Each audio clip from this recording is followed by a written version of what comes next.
ಸರ್ಕಾರಿ ಪಾಲಿಟೆಕ್ನಿಕ್ ಹಿಂಭಾಗದಲ್ಲಿರುವ ರೈತರ ಜಮೀನಿಗೆ ಹೋಗಿ ಬರಲು ಅನುಕೂಲವಾಗುವಂತೆ ರಸ್ತೆ ಸೌಲಭ್ಯ ಕಲ್ಪಿಸಿಕೊಡಲು ರೈತರ ಆಗ್ರಹ. ಶಾಸಕರು ತಹಸೀಲ್ದಾರರಿಗೆ ಮನವಿ ಸಲ್ಲಿಸಿದ ರೈತರು. ರಸ್ತೆ ನಿರ್ಮಾಣ ವಿಳಂಬವಾದರೆ ಪ್ರತಿಭಟನೆಯ ಎಚ್ಚರಿಕೆ ನೀಡಿದ ನೊಂದ ರೈತರು. ಕೆಆರ್ಪೇಟೆ ಸರ್ಕಾರಿ ಪಾಲಿಟೆಕ್ನಿಕ್ ಹಿಂಭಾಗದಲ್ಲಿರುವ ರೈತರ ಜಮೀನಿನಲ್ಲಿ ಕೃಷಿ ಚಟುವಟಿಕೆ ನಡೆಸಲು ರಸ್ತೆ ಇಲ್ಲದೆ ತೀವ್ರ ತೊಂದರೆಯಾಗಿದ್ದು, ಕೂಡಲೇ ರಸ್ತೆಯನ್ನ ಮಾಡಿಸಿಕೊಟ್ಟು ರೈತಾಪಿ ವರ್ಗದ ಜನರಿಗೆ ಅನುಕೂಲ ಮಾಡಿಕೊಡಬೇಕೆಂದು ಒತ್ತಾಯಿಸಿ ತಹಸೀಲ್ದಾರ್ ನಿಸರ್ಗ ಪ್ರಿಯಾ ಮತ್ತು ಶಾಸಕ ಎಚ್.ಟಿ. ಮಂಜು ಅವರಿಗೆ ಮನವಿಯನ್ನ ಸಲ್ಲಿಸಿ ಆಗ್ರಹಿಸಲಾಯಿತು. ಪ್ರಸ್ತುತ ಕೆಆರ್ಪೇಟೆ ಸರ್ಕಾರಿ ಪಾಲಿಟೆಕ್ನಿಕ್ ಕಟ್ಟಡದ ಕಾಂಪೌಂಡ್ ನಿರ್ಮಿಸುವಾಗ ರಸ್ತೆಯನ್ನ ಬಂದ್ ಮಾಡಿರುವುದರಿಂದ ನೂರಾರು ಎಕರೆ ಕೃಷಿ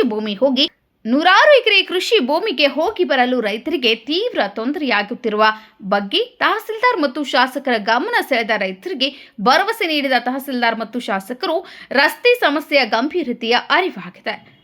ಆದಷ್ಟು ಜಾಗ್ರತೆ ರಸ್ತೆ ನಿರ್ಮಿಸಿಕೊಡುವ ಬಗ್ಗೆ ಚರ್ಚೆಯನ್ನು ನಡೆಸಲಾಗಿದೆ. ಪಾಲಿಟೆಕ್ನಿಕ್ ಕಟ್ಟಡದ ವ್ಯಾಪ್ತಿಯ ಒಂದು ಭಾಗದಲ್ಲಿ ರಸ್ತೆ ನಿರ್ಮಿಸಿ ಅನುಕೂಲ ಮಾಡಿಕೊಡಲು ಸ್ಥಳ ಗುರುತಿಸಿಕೊಡುವಂತೆ ಭೂಮಾಪನ ಇಲಾಖೆಯ ಸಹಾಯಕ ನಿರ್ದೇಶಕರಿಗೆ ಪತ್ರ ಬರೆದು ಮನವಿಯನ್ನ ಮಾಡಲಾಗುವುದು ಎಂದು ಭರವಸೆ ನೀಡಿದ ಶಾಸಕರು, ಸರ್ಕಾರದ ತಾಂತ್ರಿಕ ಶಿಕ್ಷಣ ಇಲಾಖೆ ಮತ್ತು ಭೂಮಾಪನ ಇಲಾಖೆಗೆ ರಸ್ತೆ ನಿರ್ಮಾಣಕ್ಕೆ ಜಾಗ ನಿಗದಿಪಡಿಸಿ ಅನುಕೂಲ ಮಾಡಿಕೊಡಲಾಗುವುದು ಎಂದು ಶಾಸಕ ಮಂಜು ಭರವಸೆ ನೀಡಿದರು. ರೈತರ ನಿಯೋಗದಲ್ಲಿ ರೈತ ಮುಖಂಡರಾದ KS Gopal, Paramesh, Vithalapura Jayaram, cycle shop Javarappa, ಯಜಮಾನ ನಾಗಣ್ಣ, ಹರೀಶ್, ರಾಮಲಿಂಗ ಸೇರಿದಂತೆ ನೂರಾರು ರೈತರು ಭಾಗವಹಿಸಿದರು.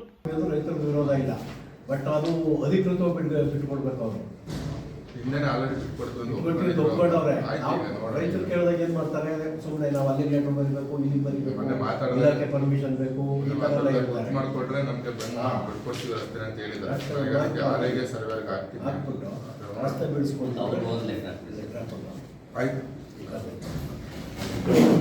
ಕೊಡಿ, ಅವ್ರು ಬಂದ ಸೈಕಲ್ ಕೊಡಿ.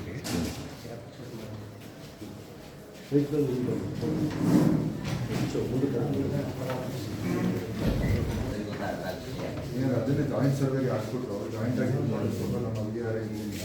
ಇದು ನಾವೆಲ್ಲ ರಸ್ತೆ ಕೊಡ್ತೀವಿ, ಮಾಹಿತಿ ಸಂಗ್ರಹ ಕೊಟ್ಟು ನಾವು ಅದು ವೆಟನರಿ ಹಾಸ್ಪಿಟಲಿಂದ